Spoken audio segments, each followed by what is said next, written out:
রণে বনে জলে জঙ্গলে যেখানেই বিপদে পড়িবে আমাকে স্মরণ করিও আমি রক্ষা করিব।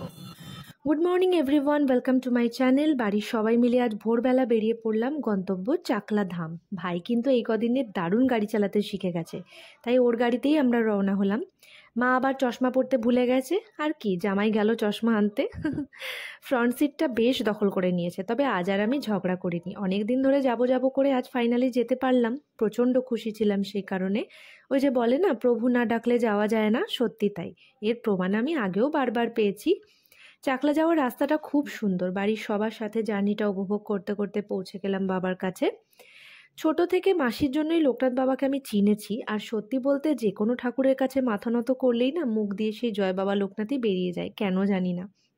যাই হোক, প্রভু তো সব একই, আর উনি যে আমার জীবনে কিভাবে আছেন সেই প্রভাব আমি খুব স্পষ্টভাবেই ফিল করি। পুজোর ডালি কিনে আমরা ভেতরে গেলাম। এখানে এসে কাউকেই ফেরাতে পারিনি, তাই যে যেমনভাবে চেয়েছে তাকে দিতে চেষ্টা করেছি।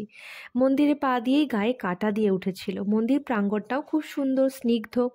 কত সুন্দর কাঁঠাল গাছ, আম গাছ হয়ে রয়েছে, আর সব গাছই কিন্তু একেবারে ফলন্ত। নিজেদের গাড়ি থাকায় জুতো আমরা আর অন্য কোথাও রাখিনি, গাড়িতেই রাখলাম। মাকে ধরে ধরে মন্দিরে তো ঢুকলাম। এখন ভিতরে এই দোকানগুলো আগে একদমই ছিল না। তারপর বাবার কাছে ভেতরে বসে পুজো দেব বলে সব সেরকমভাবেই টিকিট কেটেছিলাম। কি প্রশান্তি মুখটার মধ্যে। আমরা একদম শুরু থেকে পুজোটা দেখেছি, বাবা স্নান করানো থেকে শুরু করে নতুন বস্ত্র পরানো, সবটা অপূর্ব দৃশ্য। আর পূজারীগণরাও এত যত্ন করে পুজোটা করেন। বাইরে এসে প্রদীপ ধূপ জ্বালালাম।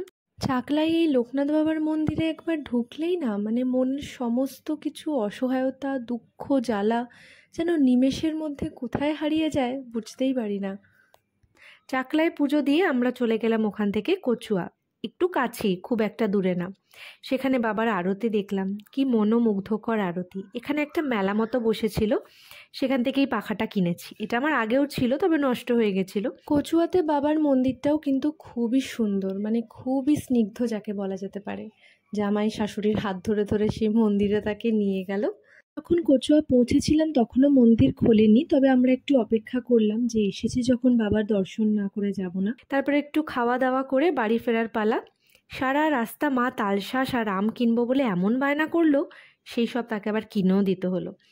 আমি ওখানে ওদের সাথে ব্রেকফাস্ট করিনি, কারণ আমার কচুরি খুব একটা পছন্দ না, আর ওখানে কচুরিটাই শুধু পাওয়া যায়। তাই আমার জন্য আবার শাওয়ারমা কেনা হলো। শাওয়ারমা খেতে খেতে চলে এলাম বাড়ি।